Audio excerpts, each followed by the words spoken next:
Good. Let's put that on. Good. Mel Blanc is the voice you all know. Mel Blanc is the voice you all know. He's been called the man of 1,000 voices, and some of them you'll recognize instantly. Woody Woodpecker, Bugs Bunny, Porky Pie, Daffy Duck, Sylvester and Tweety Pie. If ever you've seen those cartoons, the voice is Mel Blanc. He also does the "That's all, folks" at the end of every kind of cartoon you've ever seen. And it's such a famous image that I still use it on the end of my videos when I put together videos. But Mel Blanc, if you were to visit his gravestone, it's very simple, hasn't got a lot on it, but it contains those words. That's all, folks. That's all, folks. Which is a good ending to a life, but theologically, it's not true. Theologically, death is not the end, it's just a different beginning. There is more to follow. And Easter Sunday is a reminder that that statement cannot be made when it comes to Jesus Christ, and it cannot be made to the Christian hope and the Christian message. The resurrection of Jesus from the dead reminds us that there is more. There is more. Death is not the end. Death actually has been defeated. And the resurrection of Christ is the living proof and the evidence of that. Now, on that very first Easter morning, on that first Easter Sunday, there are 3 resurrection appearances that are recorded. The first one was to Mary Magdalene. The second appearance was again to a group of women coming back from the tomb. If you put the pieces together, we know who they were. A different Mary, Mary the mother of James, Salome, Joanna, and a few others. And then in the evening, we have appearance number 3. And that's the one we're going to look at today. 2 men walking down a road. And this appearance is the longest appearance of any resurrection appearance. So it's important. It's important. And I'm going to divide it under a number of headings. First of all, broken hearts. Broken hearts. That's verses 13 and 14. Let's read it. Now, the same day, 2 of them were going to a village called Emmaus, about 7 miles from Jerusalem. They were talking with each other about everything that had happened. Some of the saddest words in our language begin with the letter D. For example, disappointment, doubt, disillusionment, defeat, discouragement, despondency, depression, despair, death. That letter D has a lot to answer for in a negative sense. But you could take all of those D words and apply it to these 2 men as they walked down the road to the village of Emmaus. All those words summed up their feelings. Now, this section begins, now that same day. And if you go back to verse 1, what day was it? Well, it was Sunday morning, the day Jesus rose. Easter Sunday, as we call it today. So these events we're reading about all took place on the very morning Jesus rose from the dead. Now, this Easter Sunday, all around the world, Christians are celebrating life, hope, joy, newness. But for these 2 men, on that first Easter Sunday, despair, disappointment. It's all negative. It's all sad. Now, the walk to Emmaus is about 7 miles from Jerusalem. It would have taken about 2 or 3 hours. And I'm not sure as they walked there was much conversation between them. Dr. Luke records in the book of the beginning of the book of Acts, in chapter 1, verse 12, that in the upper room there were 120 believers. I would imagine these 2 were part of that group of 120. They weren't part of the 12 disciples, but they were part of the wider group of believers. They've been in Galilee, they've seen or they've heard the events, now they're on the way home. One of the disciples is identified in verse 18, Cleopas. We're not told the identity of the other one. All we're told is two men walking on that road. Now, someone has said we don't look alike, we don't act alike, we don't dress alike, we have different tastes in the food that we eat.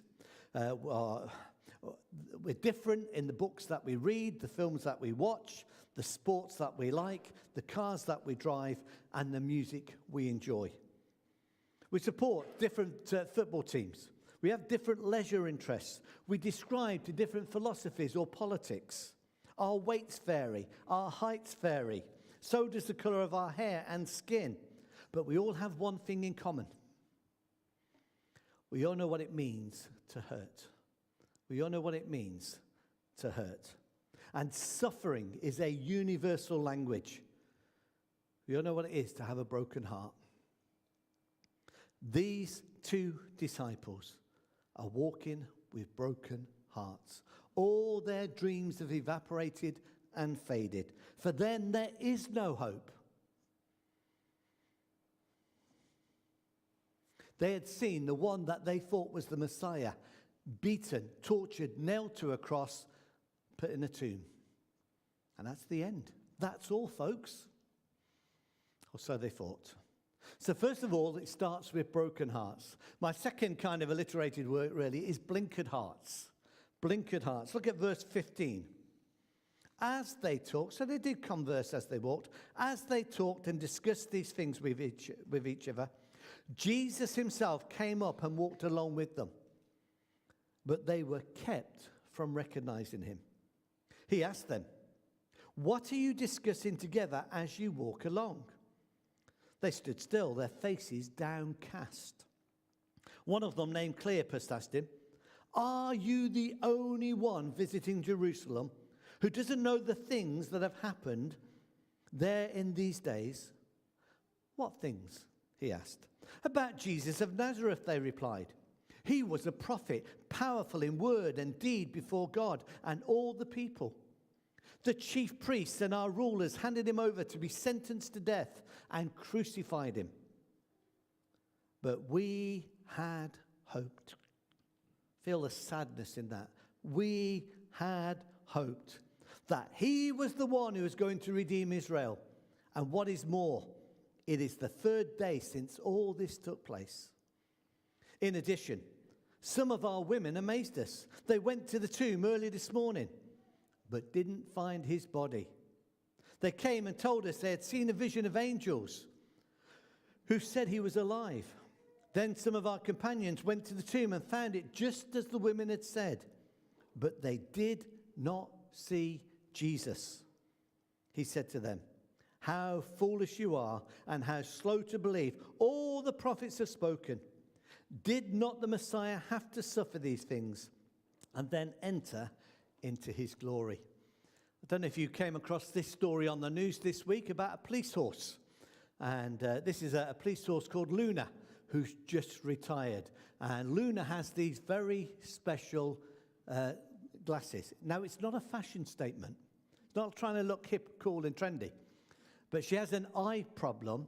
And to solve the eye problem, they came up with these glasses so that she could work normally. But Luna, after 13 years of service, is being retired. But those blinkers have kept her focused, allowed her to do a job, but they also hinder her because she doesn't have the breadth of vision other horses have. When you put blinkers on a horse, they focus you in one direction only. That's why in horse racing, often horses have blinkers on so they're not distracted. They can only just see ahead of them, nothing at the side. Now, these disciples are blinkered. They are focused on the death of Jesus, and no matter what they've been told or what the circumstantial evidence might be, they can't see it. All they see is doom, gloom, despair.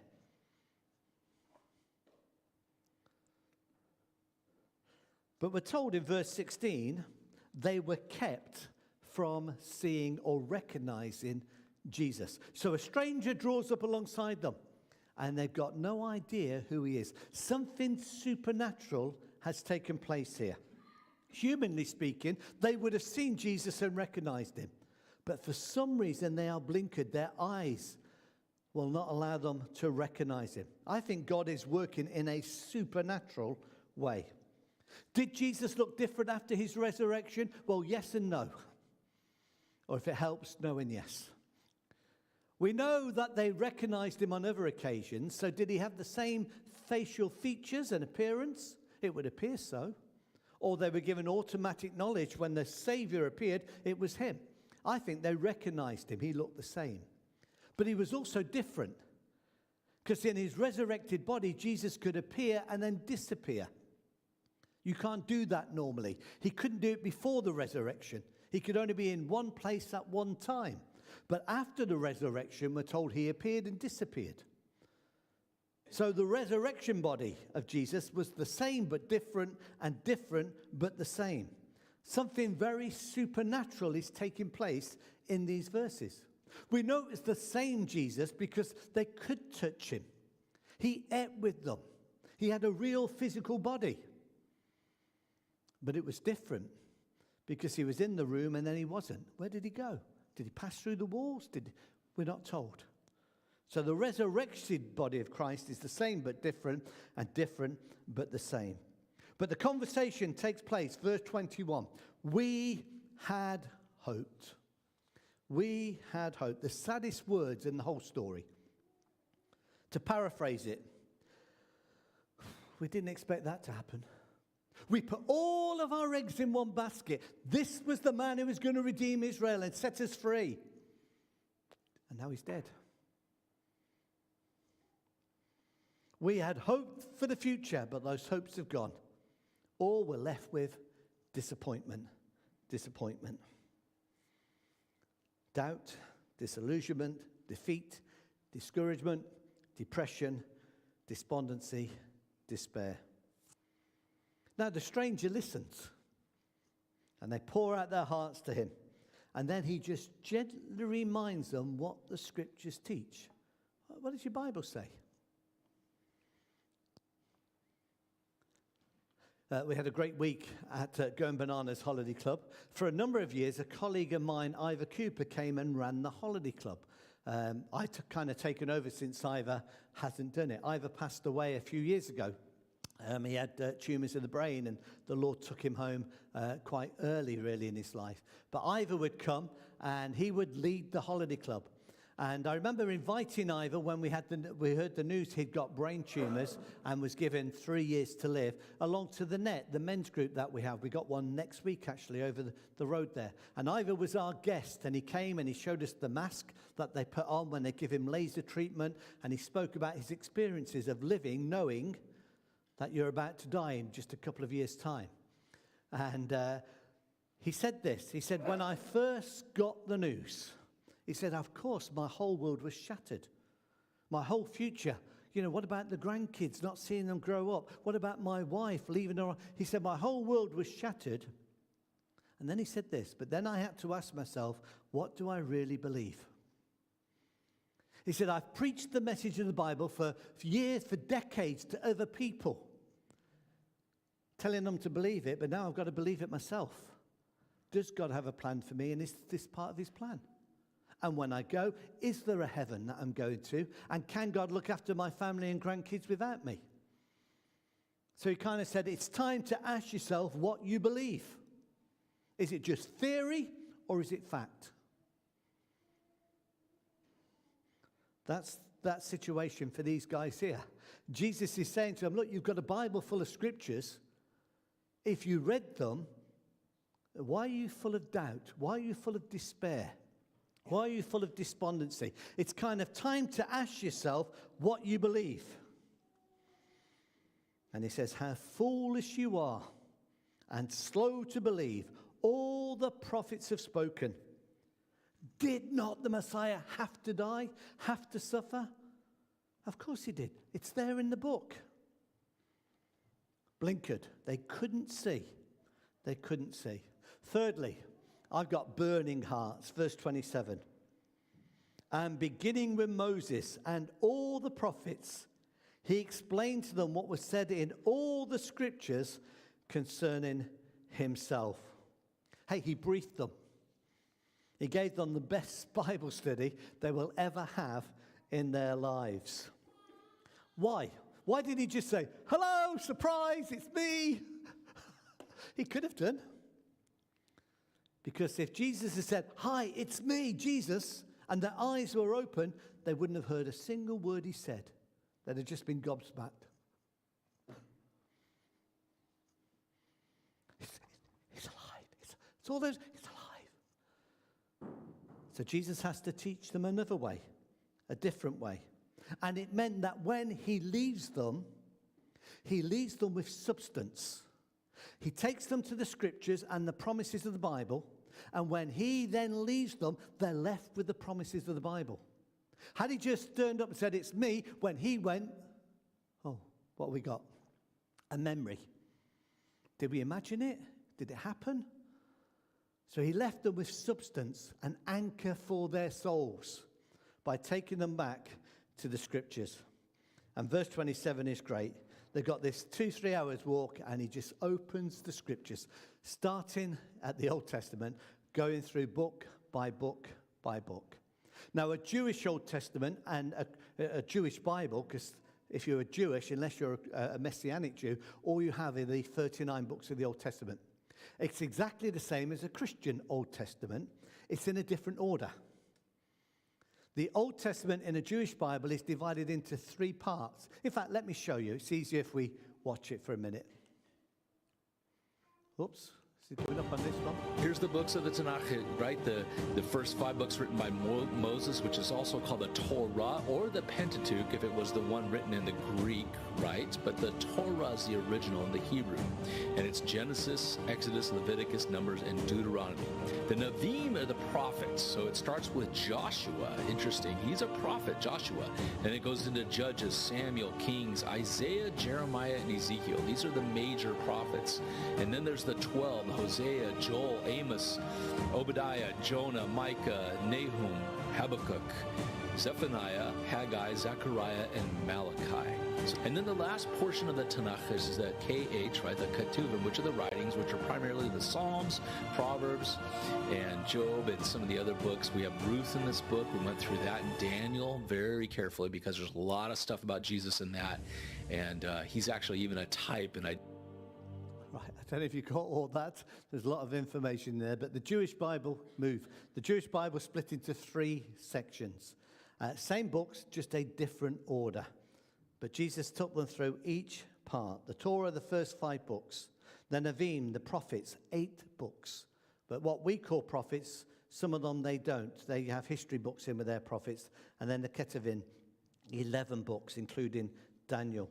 But Jesus takes them through one by one by one and gives them a Bible study. I suppose as a challenge to us, if you only had your Old Testament, how would you get on sharing the gospel? You know, it's a great resource to go back to the Old Testament, especially if you talk to Muslims who say, oh, you can't trust the Gospels, they've been altered. Well, go back to the prophet of Isaiah, chapter 53, show Christ's death in Isaiah. Go back to the Old Testament scriptures. Okay, so burning hearts, boasting hearts. Verse 28. As they approached the village to which they were going, Jesus continued as if they were going further. But they urged him strongly, stay with us, for it's nearly evening. The day is almost over. So he went in to stay with them. When he was at the table with them, he took bread and gave thanks, and broke it, and began to give it to them. Then their eyes were opened, and they recognized him, and he disappeared from their sight. They asked each other, were not our hearts burning within us when he talked with us on the road and opened the scriptures? Hey, boasting hearts, they've got a message they want to share and to declare. Albert Einstein wanted to explain the theory of relativity, and he came up with a simple illustration. He said that if you put your hand on a hot stove for 1 minute, it will seem like an hour. If you talk to a pretty girl for an hour, it will seem like a minute. That's how he explained the theory of relativity.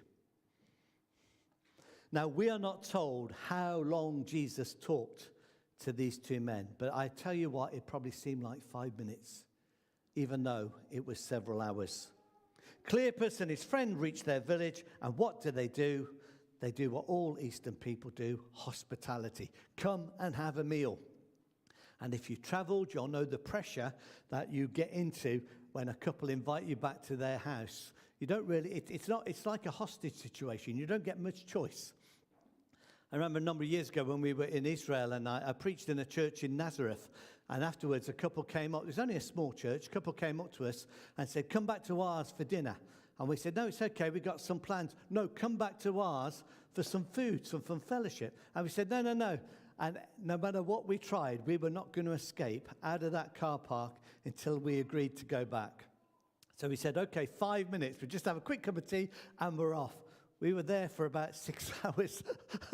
And then we went back and met the same folks on the Friday. And it was one of the highlights of our holiday. Just to sit on the floor on cushions. There was a teapot and a little stove in the middle. And we just drank tea and spoke about the Lord and enjoyed fellowship together. And that's what these folks are saying. You're coming back. It's not really an invite. It's a hostage situation. You're coming back. So Jesus goes back. They break bread. And verse 31 tells us that's when their eyes are opened. And I wonder how their eyes were opened. Was it God just removed the blindness? Was it the way Jesus prayed? Certain people pray with certain phrases, don't they? Certain words. And, as young people in our church, when I first got saved, we would always kind of mimic the old boys because you knew what little phrases they were going to say. I better not go into it now in case I upset someone. But you probably do it with me. Certain sayings that people say when they pray. Was it the fact when Jesus lifted up his hands to pray, they saw the nail prints in his wrists? And that's what removed the darkness. We don't know.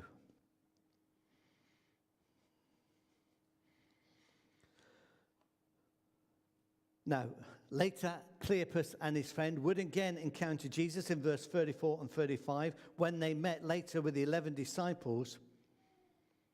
But this is how they first recognized him, when he broke bread.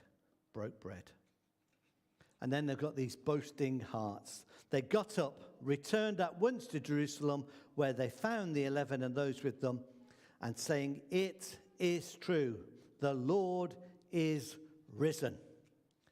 Hey, Easter time is a great time when every Christian should be boasting.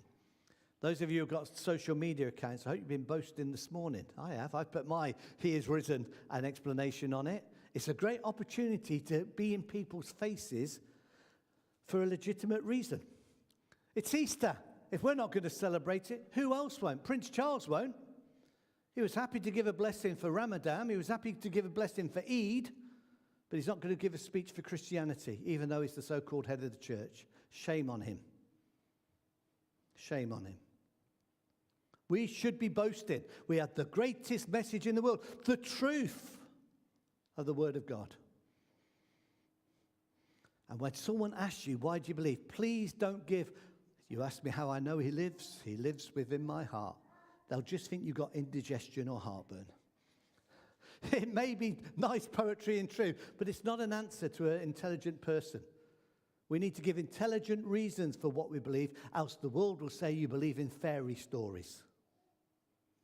And when it comes to the resurrection, let me suggest the 5 E's. Execution. Look, Jesus actually died. He didn't swoon. He didn't resuscitate in the tomb and somehow manage to stumble out weak and appear to be fit and strong. No. He actually died. His Roman executioners knew what they were doing. Every historian believes Jesus died. You will not find a historian today who doesn't believe Jesus died unless they're a Muslim. Every historian, atheist, Jew, humanist, they all believe Jesus died. It's fact in history. So he was actually dead. Empty tomb. Where's the body? We have the body or parts of bodies of all religious leaders, but not Jesus. Who stole the body? No one. If it was the religious leaders, then when the Christians said Jesus is alive, why didn't they produce it? End of Christianity. If the Christians stole it to pretend Jesus had risen from the dead, one, their message is built on lies and not truth. And two, why are they going to be martyred for a lie? Doesn't make sense. Where's the body of Jesus? Circumstantial evidence says There isn't one because he's alive. Eyewitnesses. We have the greatest, earliest records of any event in history in the Gospels. Don't let anyone tell you they're not credible. They are the most detailed, reliable documents of anyone from ancient history. Eyewitnesses who were there, who saw it. Early records. Not just the Gospels, the creeds. Great documents of evidence. Non-Christian, we have Jewish, Greek, and Romans who document in history. This man is claimed to have risen from the dead. And then the emergence of the church. How did the church come to be and survive under severe persecution? Because Christ said, I will build my church, and even the gates of hell will not beat against it. So the 5 E's, if you just do a little bit of research on any one of those, gives you good ammunition for sharing the gospel when we boast in the fact that our Christ did die but rose again. Just in conclusion, someone has said this. Their lives prior to this moment were like a smouldering fire. Talking about the 2 men on the road to Emmaus. Their lives prior to this moment was like a smouldering fire that gives light, that does not... Got the wrong teeth in today, haven't I? Let's try again. Their lives prior to this moment were like a smouldering fire that gives no light, just smoke to cloud things up. But once they came into the presence of the risen Christ, their hearts were ablaze. A burning fire gives light for all to see, and they saw, understood, and believed, all because of the risen Lord. Jesus' victory became their restoring hope. It became the anchor of their lives. May that be true for us as well. Let's pray.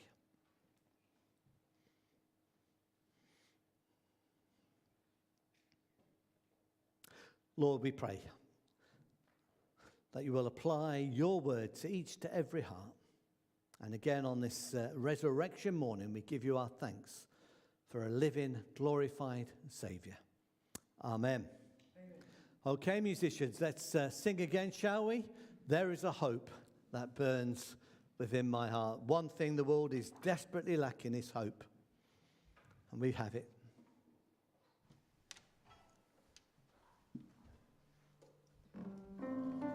Shall we stand?